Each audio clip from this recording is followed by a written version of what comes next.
saya ila yaumil amma ba'd. Sambung kita punya zakat, kita punya syarat zakat.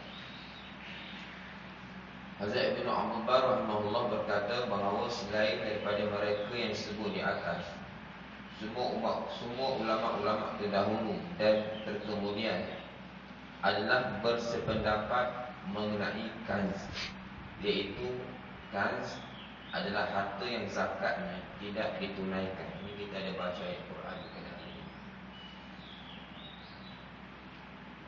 Kanz adalah harta yang zakatnya tidak ditunaikan. Pendapat yang lain itu adalah mengikut ayat-ayat dan hadis-hadis sebelum zakat telah difardukan. Hukum itu sudah dimaksudkan dengan hukum zakat apabila difardukannya. Seperti mana puasa pada hari Asyarah, yakni 10 hari bulan Muharram, telah dimansuhkan dengan perintah puasa pada bulan Ramadan. Akan tetapi kelebihannya masih boleh diperolehi.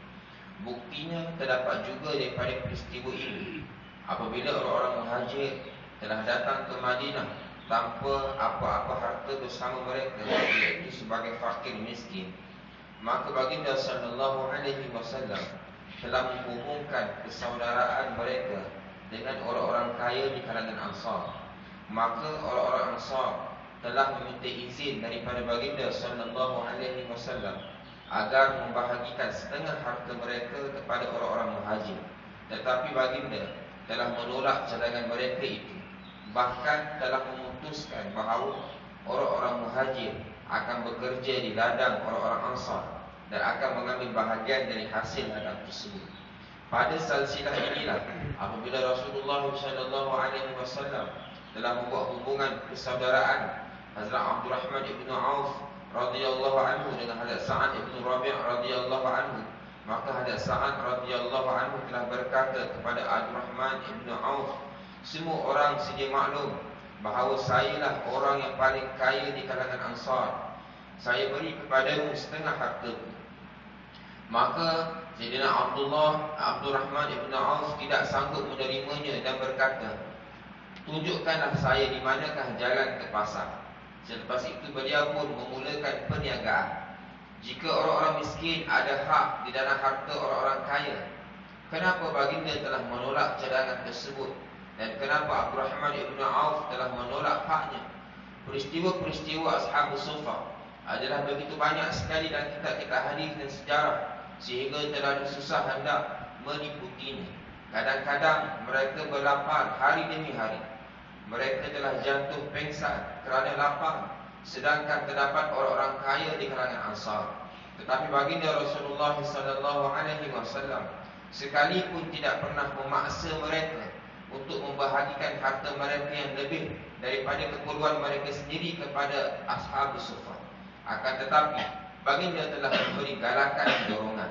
Hazrat Abu Hurairah radhiyallahu anhu berkata bahawa di kalangan Ashabus Suffah terdapat 70 orang yang tidak mempunyai apa-apa walaupun satu cadar. Hazrat Abu Hurairah radhiyallahu anhu sendiri selalu membincangkan keadaan dirinya sendiri, dan kisah beliau terdapat dalam kitab-kitab hadis. Satu ketika beliau menerangkan seperti berikut: demi zat yang jadi Tuhan melainkannya, kerana penderitaan lapar, saya telah terlena di atas tanah dan kadang-kala mengikat batu di perut saya. Satu ketika saya telah duduk di tepi jalan dengan harapan sesiapa menjemput saya ke rumahnya untuk makan. Pada ketika itu telah datang Abu Bakar Siddiq radhiyallahu anhu. Saya pun bertanya kepada beliau satu ayat semata-mata dengan harapan beliau akan menjemput saya bersama beliau ke rumahnya. Tetapi harapan saya gagal. Selepas itu datang baginda Rasulullah SAW sambil tersenyum apabila melihat keadaan saya. Kemudian baginda bersabda, marilah bersamaku. Maka saya pun mengikut baginda SAW sampai ke rumah beliau. Di situ terdapat satu mangkuk susu. Baginda telah bertanya, dari mana ini? Penghuni-penghuni rumah telah memberitahu bahawa si fulan telah membawanya sebagai hadiah untuk baginda. Baginda SAW kemudian mengarahkan saya, panggillah Ashabus Suffah. Sayyidina Abu Hurairah radhiyallahu anhu mengatakan bahawa Ashabus Suffah adalah merupakan tetamu-tetamu terhadap Islam. Mereka tidak ada rumah tangga, tidak ada kaum keluarga, tidak juga harta. Tiada sesiapa pun bertanggungjawab untuk menguruskan makanan atau keperluan mereka.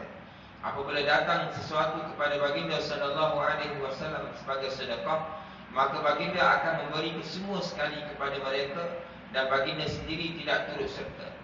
Kalau datang apa-apa berupa hadiah, baginda akan bersama mereka untuk makan. Kini apabila baginda mengarahkan saya untuk memanggil Ashabus Suffah, maka saya tidak berasa senang hati. Maka saya tidak berapa senang hati, kerana susu itu hanya satu mangkuk sahaja.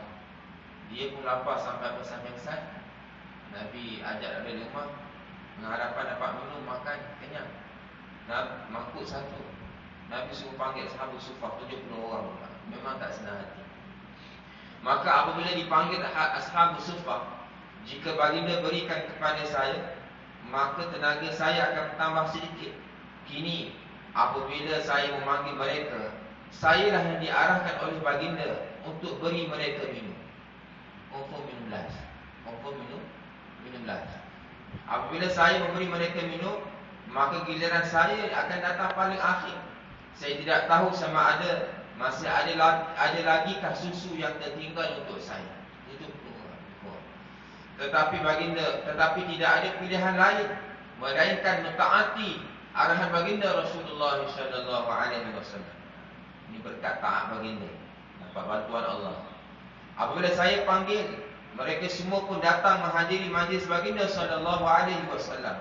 Baginda telah memberi mangkuk susu kepada saya, lalu mengarahkan saya untuk memberi mereka yang Ashabus Suffah minum. Saya telah memberi mereka minum sehingga semuanya kenyang. Akhirnya baginda sallallahu alaihi wasallam bersabda, Abu Hurairah, kini yang baki adalah engkau dan aku. Betul tak? Saya menjawab, ya betul. Baginda sallallahu alaihi wasallam bersabda, ambillah, duduk dan minum. Saya minum sehingga kenyang. Baginda mengarahkan lagi, minumlah lagi. Saya pun minum lagi. Baginda bersabda lagi, minumlah lagi. Saya pun minum lagi. Sehinggalah saya menjawab kepada baginda, ya Rasulullah, saya tak boleh minum lagi. Sebab apa? Dah penuh, tak boleh masuk dah. Lalu baginda pun meminum susu yang selebih. Allahu Akbar. Nabi Ram itu berkata, berkat bantuan yang datang sebab mentaati Rasulullah sallallahu alaihi wasallam. Ikut logik memang tak logik. Satu mangkuk boleh minum 80 orang. Mangkuk susu Nabi ni bukan besar. Dia muat satu macam ni. Dia muat satu penunggu yang masuk. Jadi semoga Allah Subhanahu wa taala memberi taufik agar ini yakin pasti kita amal sampai insya-Allah. Sambung lagi kisah syarah depan bersama insya-Allah.